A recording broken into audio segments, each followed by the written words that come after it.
4 for this course, and this chapter is on network technology basics.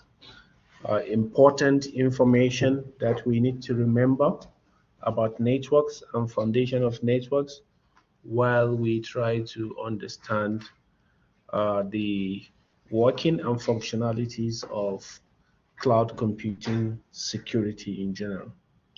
So, as I mentioned at the beginning of this chapter, that cloud computing is actually an extended network or an advanced network. So, for you to understand the concept of cloud computing, you need to understand and remember the basics about network.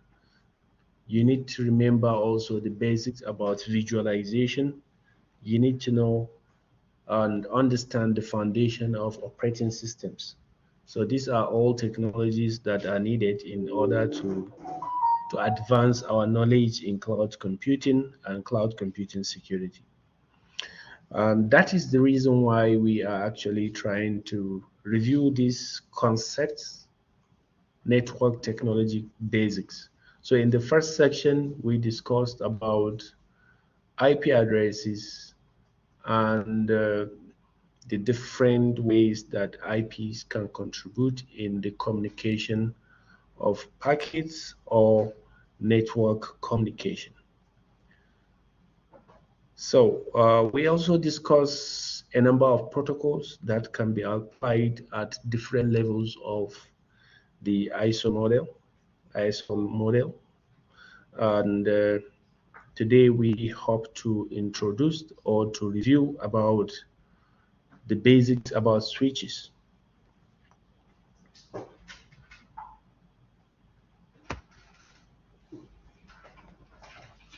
The Ethernet protocol is one of the most common communication protocol standards used by existing local area networks or by LANs.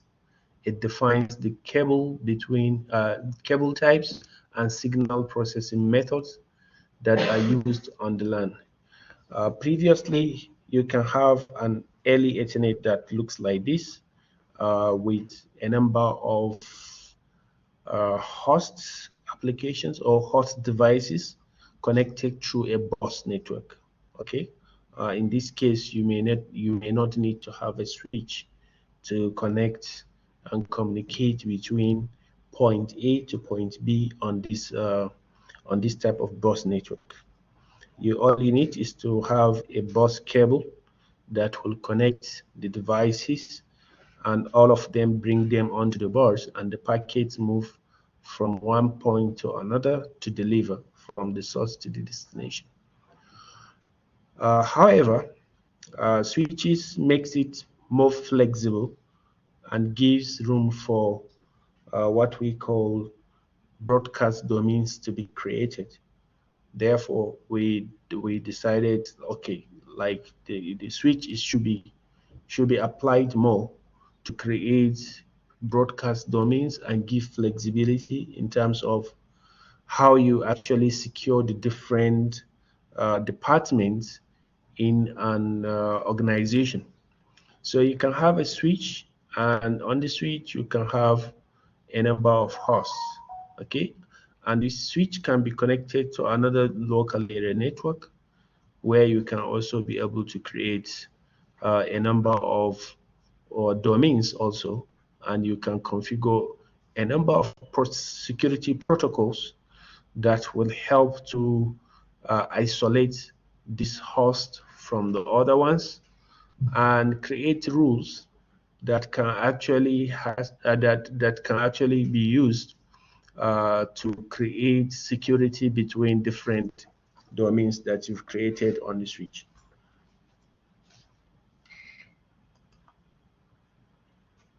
So layer 2 Ethernet switch can actually forward data through Ethernet interfaces. So for example, these are Ethernet layer 2 Ethernet switches.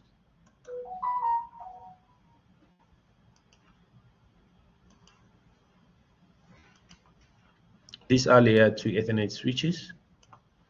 Okay, you can use these Ethernet switches to forward packets between between different domains. Sometimes, of course, it has to go through the router for it to deliver, or through any control unit to be able to deliver to another domain. But the switch, being a layer 2 switch, can use the MAC addresses to identify devices within a local area network and be able to forward these devices, okay?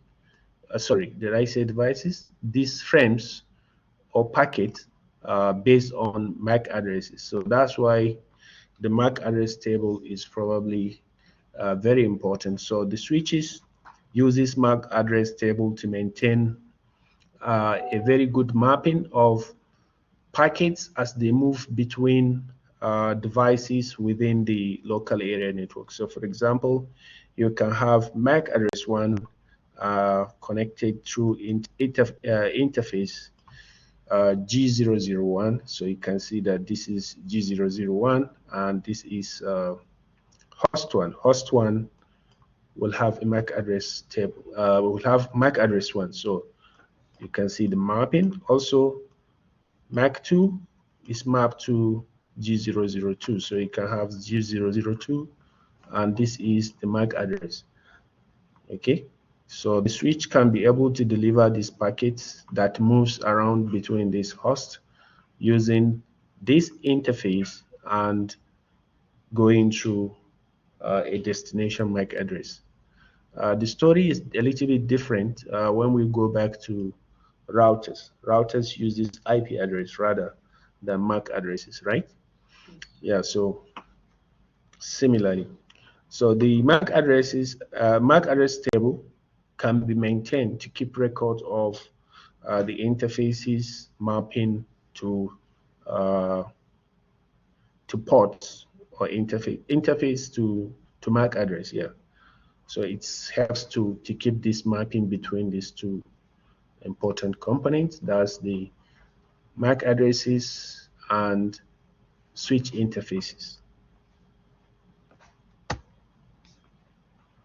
Working principles of switches. First of all, we need to know that for a packet to move from one device to another, the packet will have to contain the source MAC address in this case and the destination MAC address, right? Unlike what we have on the switch, rather it takes the source IP and the destination IP for it to move from one destination to another. So if it is like a router here, it will use the IP. If it is a MAC address, it will use, sorry, if it's a switch, now we are talking about switch, of course. It uses the MAC address. So the MAC address, we need to have the source and of course the destination, okay, on this frame. So the frame that will move from host 1 to host 2 must have the address of the source and the address of the destination. Okay, so this way it can move from host 1 and be able to deliver to host 2. So this, of course, will be maintained, and the record of this will be kept on the MAC address table. In case if a frame is no longer needed, the MAC address table, of course, will be updated. It moves down, and then new frames that comes in will be updated at the top of the MAC address table. So that's how flooding actually used to take place, because some hackers tried to flood the switch with a number of bogus MAC addresses so that flooding can take place and they can be able to capture information from the switch to get information about where the frame is going and what is the content of a frame. The attack name, Professor, MAC flooding attack. Yes, yes, MAC address flooding attack. So the interfaces will be mapped also with the MAC address to deliver the frame. Likewise, in this case, we have G001 mapped to host 1. Host 1's MAC address.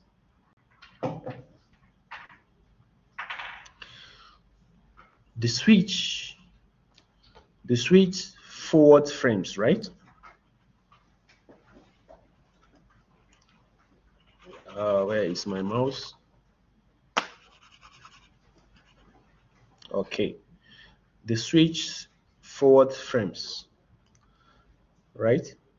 The router forward packets, and yeah, it forward the frames through corresponding interfaces. So these interfaces or the ports will be used to forward the frames to the MAC address that is being assigned to. So basically, these are the principles of switches.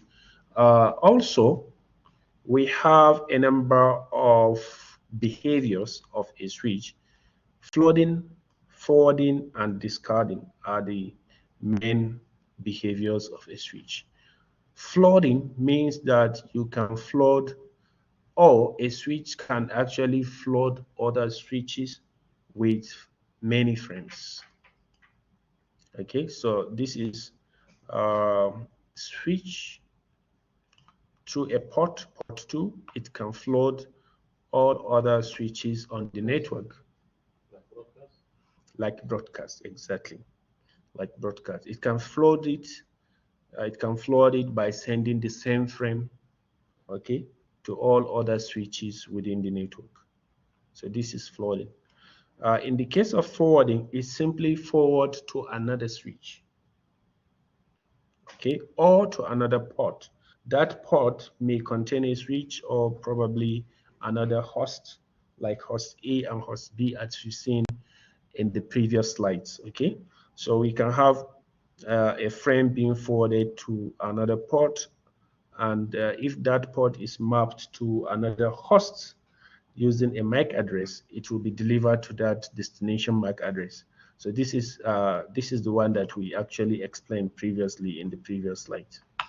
Then discarding, of course, it means that that frame is being discarded, is not forwarded anywhere. Basically, it means that it's been deleted, right?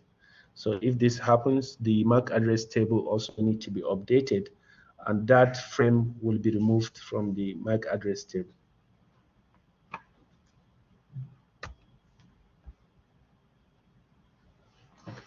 Any question? I'm feeling like this is familiar information, right?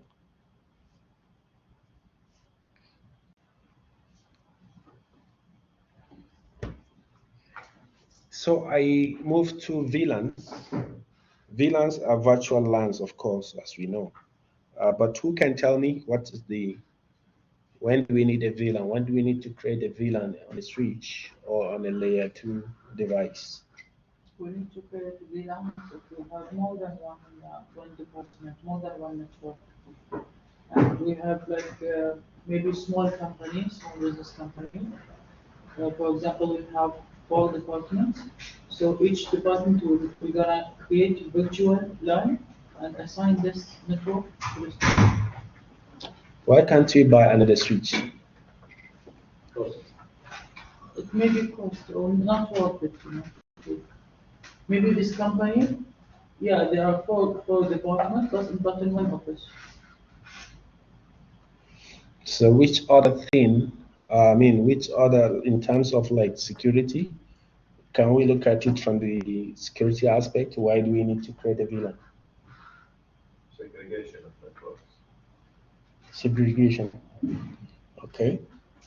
We can segregate departments, right? Departments. Plus, you can join 2 physically remote labs to a single logical VLAN. Okay. So, for example, if we have CCQ here and we have CCQ there, we can have them in a single VLAN communicating with each other as if they were on a single physical lab. So in terms of security, what's the advantage of that? Easy to manage maybe and find the attacker or something malware very easy because It's under one management. Okay. And also isolate from VLAN, something like that. Yes, that's what Muhammad mentioned, segregation, isolation, the same. Uh, yeah. So that means you have a very good idea of a VLAN. So let's look at it together. Why do we need a VLAN? We need a VLAN to segregate. We need the VLAN to create broadcast domains, right? For packets. We can also do broadcasts easily. Of course, but for us to be able to broadcast packets, there has to be in the same virtual LAN, I mean, uh, the same network or subnet. So we just need to create VLANs. It helps us to segregate departments. It creates also, uh, we can create domains and assign them some policies for access. Okay. Maybe we don't want some departments to be able to see what other departments are doing. So we can create VLANs. Why do we need to create VLANs? Also, for easy management, as you already mentioned, for easy management, multi what? Cost effective. It's cost effective because we don't need to buy many switches. Yeah, so this is very good. So these are the reasons actually. So you can have lot of VLANs created, virtual LANs created under the same switch. Objectives of VLAN technology.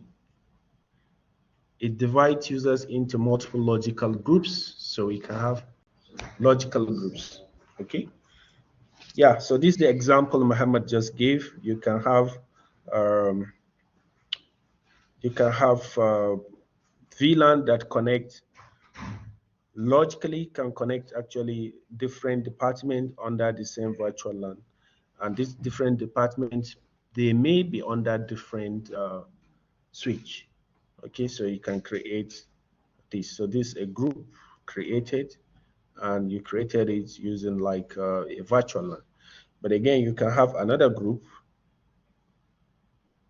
Okay, like these ones, they are under the same switch. Under the same switch. Yeah, and then you can create interfaces and rules that will prohibit or stop communication between these virtual LANs that you've created. This will help a lot. Of course, this is a layer 2 switch, so this will help a lot in multicasting, broadcast, okay, of course, of packets, okay, within the groups that you've created. So, yeah. So what is a VLAN? A VLAN technology logically divides a physical LAN into multiple virtual LANs or broadcast domains. So if we look at this, we have VLAN 1, VLAN 2, VLAN 3 created on switch A. On switch A, we have VLAN 1, VLAN 2, VLAN 3. On switch B, we have on switch B, we have another domain that is on the same VLAN, VLAN 1, with some members of switch A. So all this is a VLAN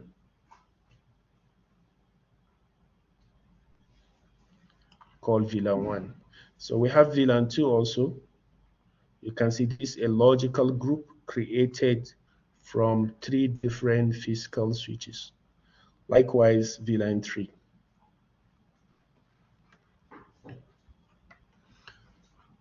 VLAN frame format, there are 2 different types of frame, tag frames and untagged frames, untagged frame and tagged frame. On untagged frame, you will see it like this. It has type, data, and the FC. at the end, but a tag frame will go with a tag, and then you will have type data and the FCS at the end. So you can see that from this tag frame, you can create VLANs. Okay, sorry, the frame can be shared among VLANs basically. So the VLAN ID is required to be able to achieve this.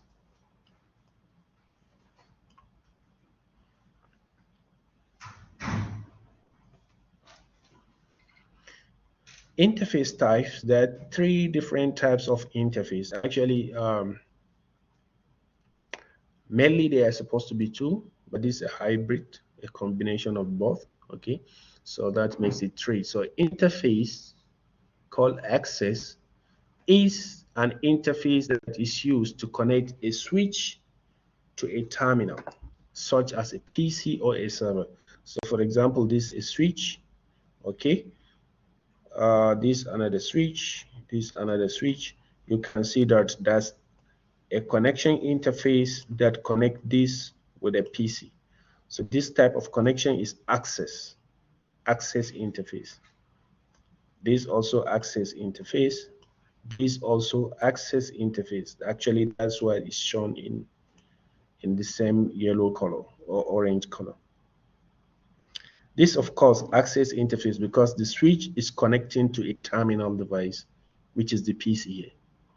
But if you have a connection between a switch and another switch, this is what is called a trunk.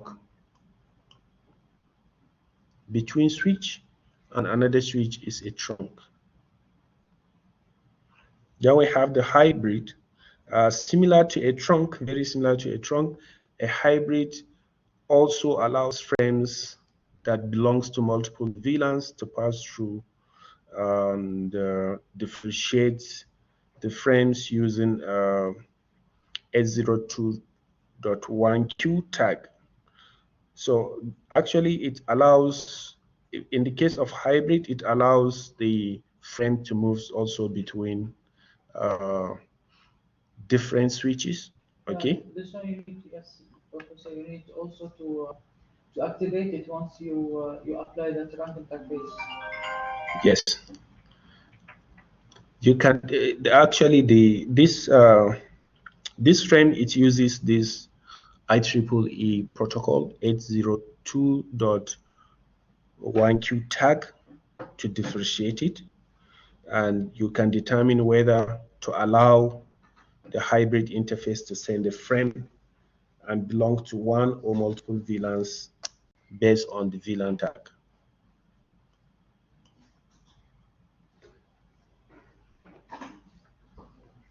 So let's go to VLAN configuration.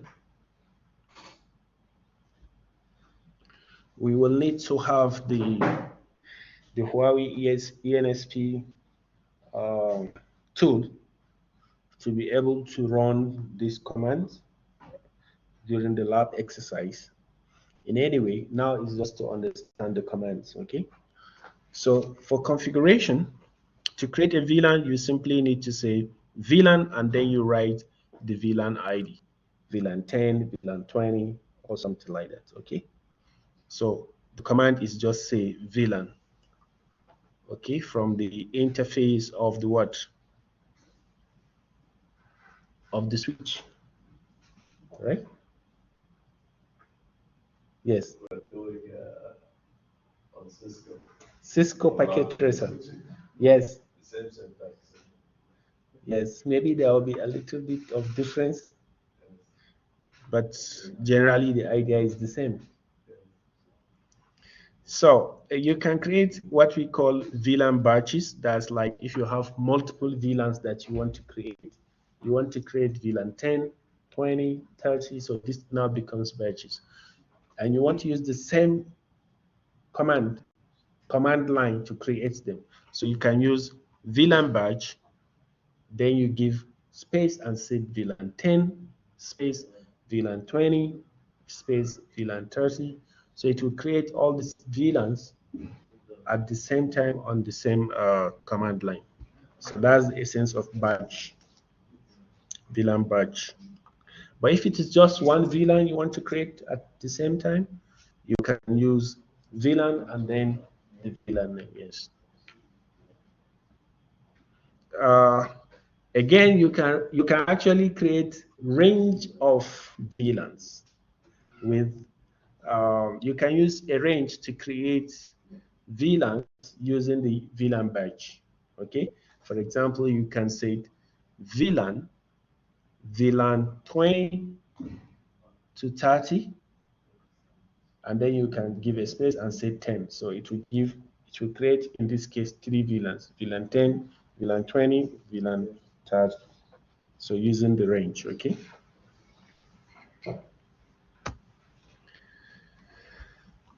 Basic access interface configuration. You can use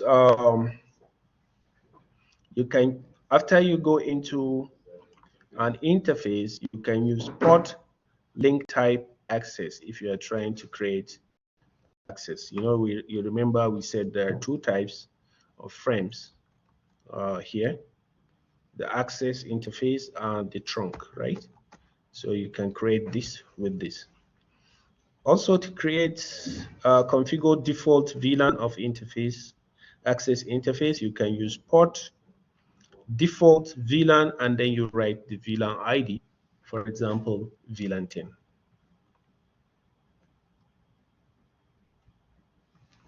For trunk, the syntax is the same, except instead of access, we now have link type to be trunk. In the other one, link type to be access. So this one, trunk. Also, you can do the same to create VLANs in ranges. Okay.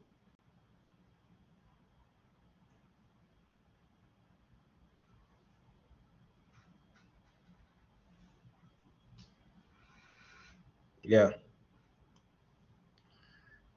You can create a trunk port, pivot VLAN, then VLAN ID. I'm not sure what pivot is now. Maybe when we run the command, we will see what it does. For hybrids, also similar, port link type, then we say hybrid. We say hybrid instead of access or trunk.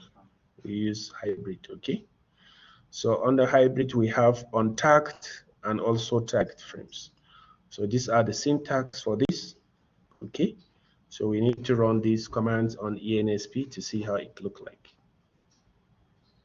So this is an example, configuration example. I will ask Abdullah to run this for you guys after we finish because we have one more lab, I think, on the Tuesday. No, on which one did you do last? I think Ubuntu, right? Yeah, so we have one more lab on Ubuntu. Next Tuesday. Yes, so then we go into ENSP to run these ones, okay? So you can create VLANs, VLAN 10, VLAN 20, I was looking for VLAN 10, VLAN 20. It's a shortcut. Shortcut for both VLAN ID. Which one? PV, you remember? Oh, okay, this command, right? Yes, PVID is the shortcut for both VLAN ID. Okay, now I get it. Okay. Okay.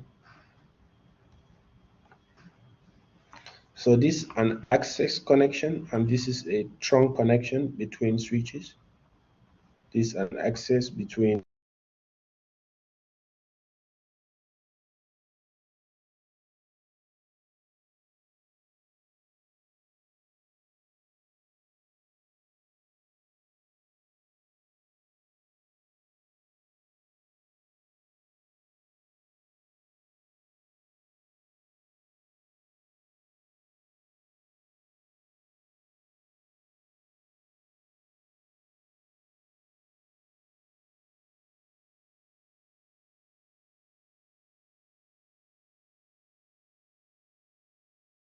the same thing that this one do. So this one you created it on switch 1, and this one on switch 2. So you can see this is switch 1 has VLAN 10 and VLAN 20. Switch 2 has VLAN 10 and VLAN 20. But the commands used to create them are different, but it form the same VLAN on the same switch. So this switch we remember batch, and it will make life easy. Then creating trunk and access interfaces. On switch 1, we can use these commands key to create for access. And for trunk, let me see, for trunk is between switch 1 and switch 2. Yeah, between switch 1 and switch 2, we create trunk, yes. This one, access for switch 1. Is it switch 1? Yes, switch 1, we have access between switch and host 1.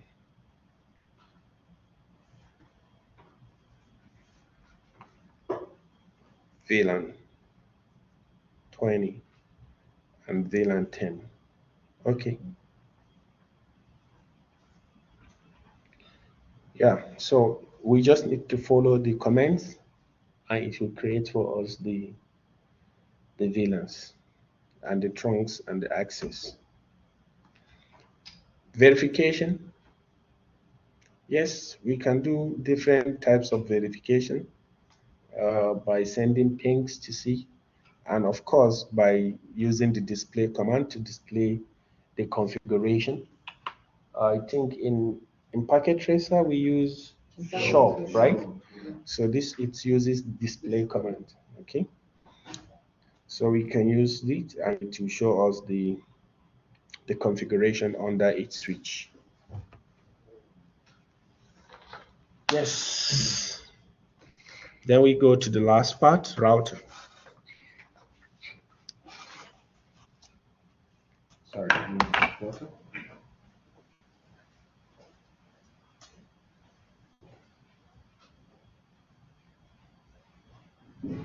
So at the end of this slide, that's where we stop for the meter. So we study from chapter 1 up to the end of chapter 4. It's small, right? Yes. It's small.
بس أول شغلة وايد تكرار موضوع شنو الثاني زي النظام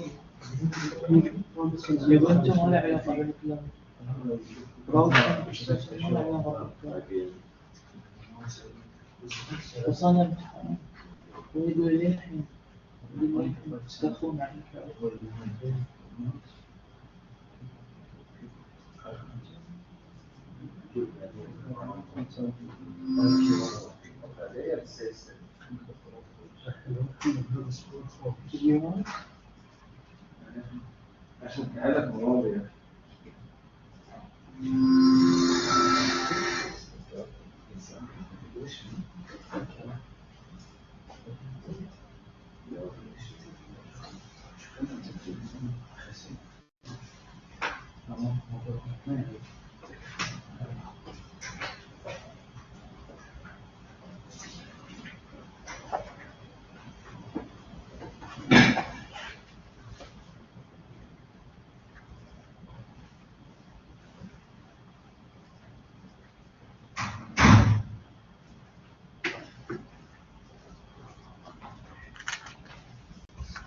Sorry. So we're back. Now let's look at routes or routers. Routes are paths that an information is using to be able to forward a packet to another network. So they are the paths that a packet is used to follow in order to deliver to a destination from a source is what is called a route. The device that helps us to forward packets through route is the router. So the device is the router, the device that helps us to forward these packets to destination is the router. The router, as we know, is a device that connects between networks, right? Or between a network and the internet. We can have actually multiple number of routes a packet can follow to be able to deliver into the destination.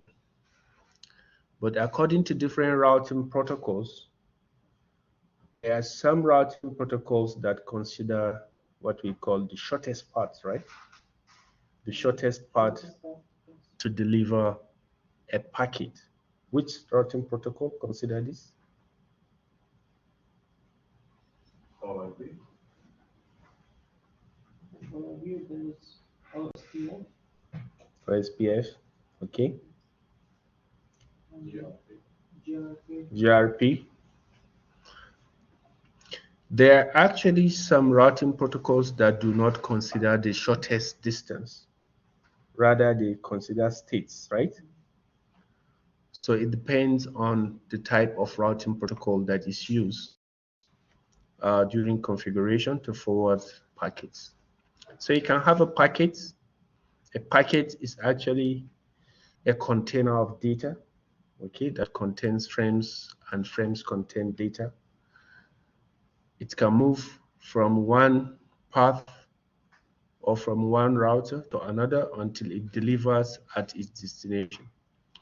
So you can see that from R1, this packet can go this way and it can deliver from R1, R2, R3. This one path, you can take R1, R2, R4, R3, and then it delivers. It can still go, right? So this is what we call the routes, the path which the packet follows. We have the gateway is the last router or the first router before the network. So R1 is the gateway actually to the network called M. R3 is the gateway to the network called M. Routing information. As we mentioned earlier, routing also has to do with destination and source information. So a route contains the following information. It contains information related to destination network that identifies the destination network segment and the mask or subnet mask, okay, that identifies which segment of the network is to be delivered. Okay, so the packet can arrive at the network, but again, the network probably have different masks. So that means that which of these masks is to be delivered. So this is the information that helps the routers to make this decision and deliver these packets. Then we have the outbound interface information, and then the next loop. Next loop is the next router, basically. Indicate the next hop. A hop is a movement from one router to the next router. A movement of the packet from one router to the next router is called a hop. So if you have 10 routers which the packet have to pass through to deliver, then the hop number is what? Is 10. The information identifies the destination network segment and specifies the path for forwarding data packets. So for example, we have this, okay? We have this network, we have a gateway router here, okay? And we have another router here. A routing table can help us to maintain information, okay? For example, we have the destination mask. You can see 10.1.1.0/24. This will be in which class of address? Okay. Plus C. Plus C. That's it. Yes, it's class C. Okay, outbound interface for this is this.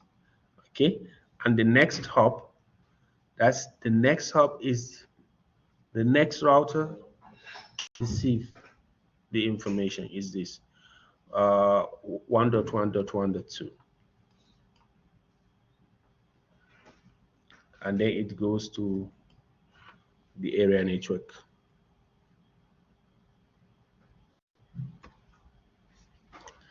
The routing table is very similar to the MAC address table. Okay, it's in this case it maintains information related to IPs, not to the MACs. Okay, so you can have destination/MACs like this one. This one is which class of IP? Plus A.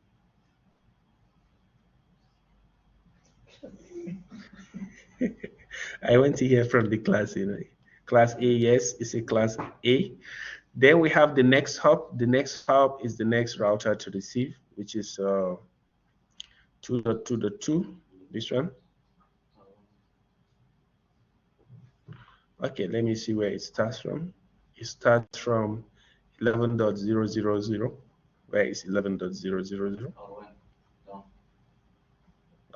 R, Yeah, on the left. The rest one. Left away. this one, right? Yeah. Yeah.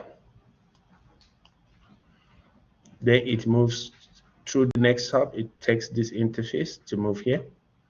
Okay. This is the interface G00, this one. Okay. And then router R1, this is R2, sorry. R2 received the packet.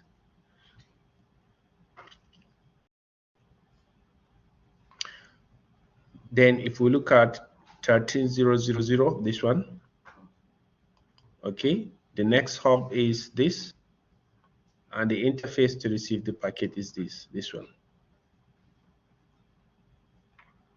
The interface to receive the packet is G01, yes. So in this case, it moves like this. So it moves like this. So this is how the routing table keeps information related to the movement of the packets in the network. So let's look at 14.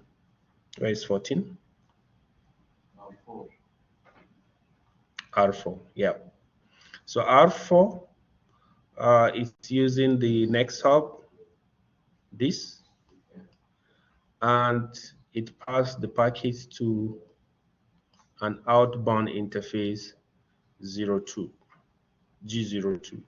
This should be G02 for sure, but I think it's covered. So this 002.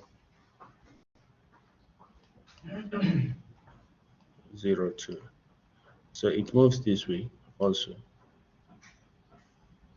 So that's how this routing table will be updated gradually as the packet moves around in the network.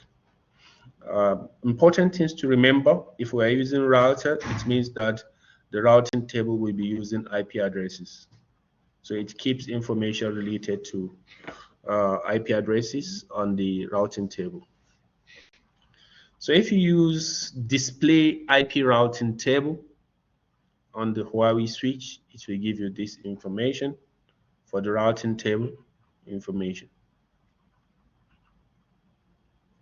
If it is a Cisco router, you will use show IP routing table, and it will give you same.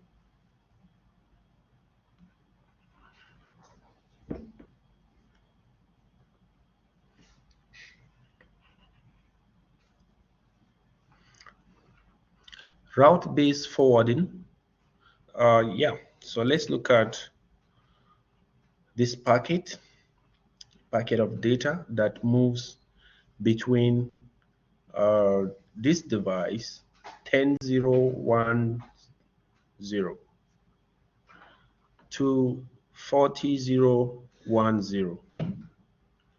Okay, let's look at how it moves. So this packet will move to R1, okay, through the interface G01. So that means that from here 10.0.1.0, this, it moves through this to this interface, okay, G01,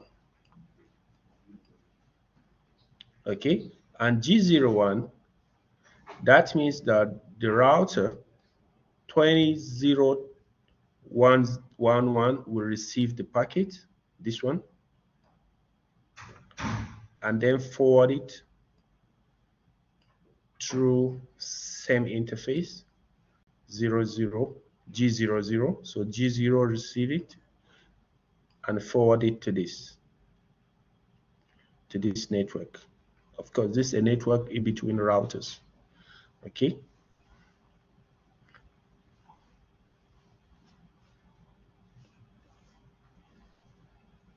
Yeah. So this packet moves to this through G00, G00, and then the router 30.0.1.1 receives it. 30.0.0.1.1 receive it. You can see it moves step by step, and then 20.0.1.2 receives and forward to the interface G00. So 20, where is this? This one, okay. Receives the packet and then forward it through G00, through G00, through this interface. It moves, yeah, until it arrives at its destination here. So you can see it arrives here, 40.0.1.1, no, 40.0.1.0. Where is 40.0.1.0? 40.0.1.0. This, Yes. oh, that's the final destination actually. Okay. So that's how the routing table will keep updating as the packet moves around, basically. So this just shows how forwarding a packet moves from one hop to the next hop to the next hop through interfaces, outbound interfaces.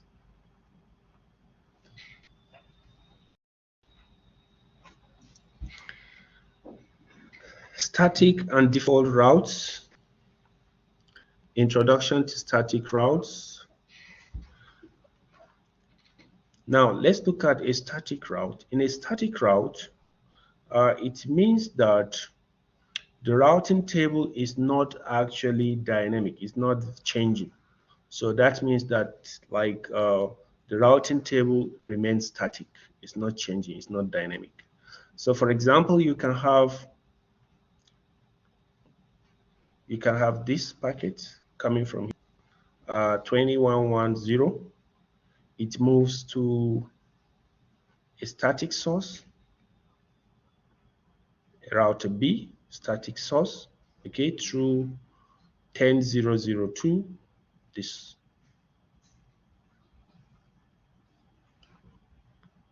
And then it moves to 10 what? 10.0.0. It comes, where is 10.0.0? 00 is the network. Yeah, 10.0.0 is the network. Okay. 10.0.0, then 10.0.0.1, 10.0.0.1. It comes back here actually.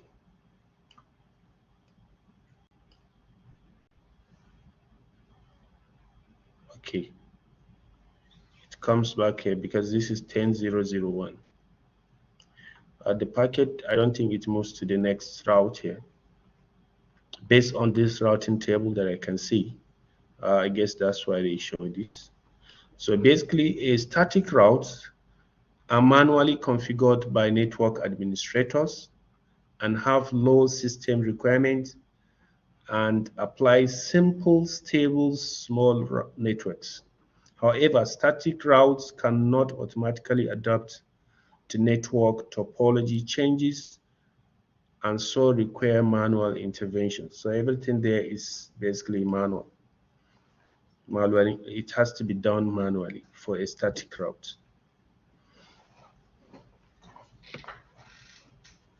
So the configuration will be covered in the midterm? In the midterm? No, in the lab. Only for the lab, yeah. Yes. We cannot. So this is a simple example for the configuration. You can use on the router now. Previous one was on the switch. So on the router interface, you can have IP route static, and then you can have the IP address and the subnet mask. Okay, so this is on RT1, RTA, this one. Okay, so we have 2110, this, and the subnet mask 255.255.255. Okay, and then 10.0.0.2, that's this, the network. Then on route C, we can configure another static route 10.0.0.255.255.255, the subnet mask, where is 10.0.0.0 is the network. Okay, then 255.255 subnet mask. On this interface, it's S000 on this interface, this. So this can be able to configure for us a static route between router A and router C. Okay, and the communication network is 10.0.0.0 and 21.1.1.0.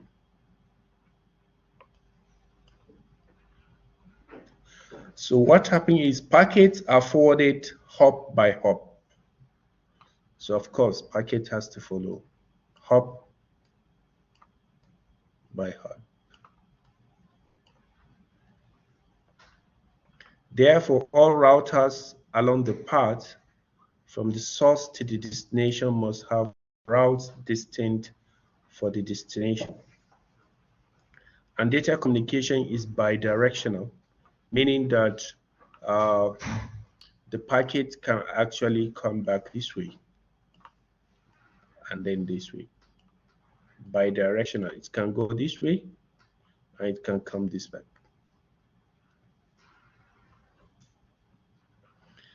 Data communication is okay, I mentioned this already.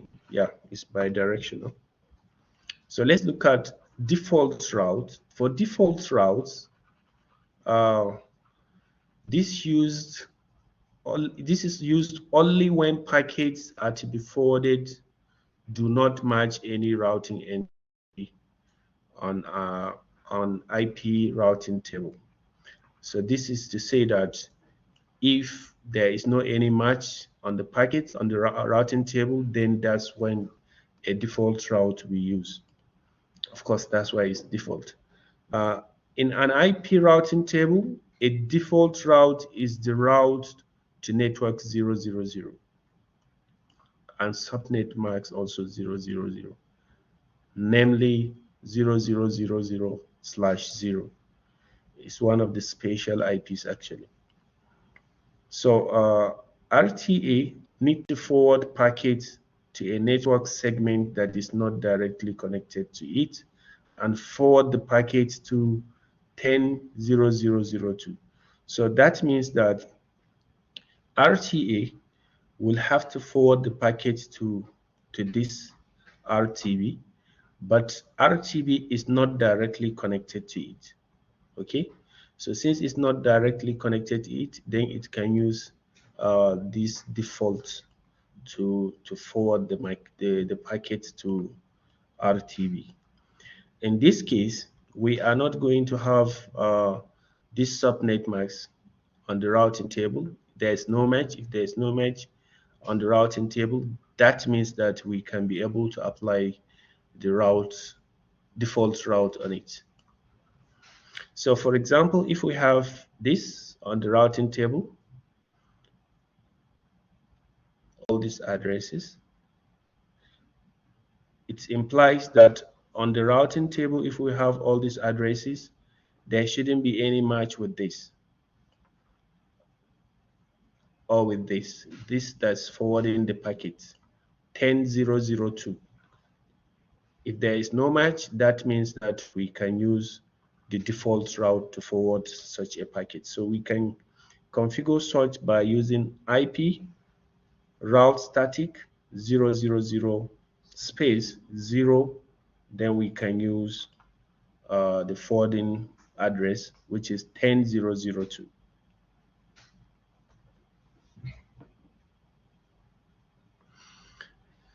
Important things to note is that when there is no match on the routing table with as regard to the IP address that is forwarding the packet, that is when a default route is used, when there is no match.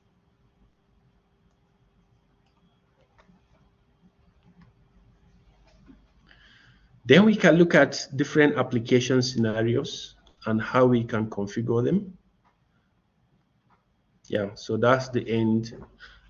Basically, this shows an application scenario where default routes are typically used at ingress of an enterprise network, at the edge of an enterprise network. For example, you can configure a default route on the ingress device so that the device forward IP packets destined for any address on the network. So this is the enterprise network. Sorry, the ingress device. This is the enterprise. Okay, sorry, this is the internet. Yeah, this should be the enterprise network. And you have an router connecting them with the internet through another device. So that means that RTA is actually the gateway to this interface network or enterprise network. So in this case, you can configure the default route on RTA. So on RTA, you can configure it just the way we explained previously. IP route static 000 space 0, and then you can have the IP of the destination device or the device sending the information, in this case this.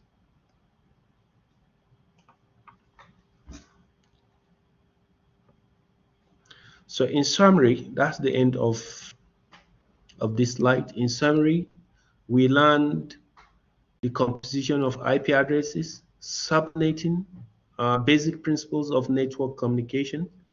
We also learned about basic operations and application scenarios of network, common network protocols, all in this chapter. Yeah. So let's look at this example. Which of the following are functions of a firewall? I think we answered this question before, right? In the last class. So let's try the last one. Default routes are typically used at the ingress of an enterprise network. For example, you can configure a default route and ingress device so that the device forward IP packet destined for any address on the internet. True or false? True. Are you sure? The default route, if the packet doesn't, match any of the table, the routing table, it will be going to the default route, Yeah. to the internet.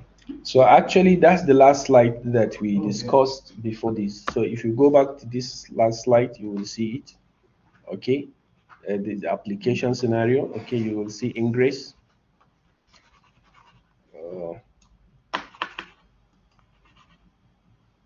yeah, that's the last slide that we discussed actually. The example they gave here is exactly what they asked there. Okay. Default routes are typically used at the ingress of an enterprise network.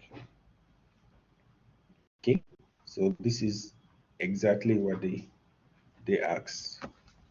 So if you go back, you will see that the answer is true. Yes. Any question?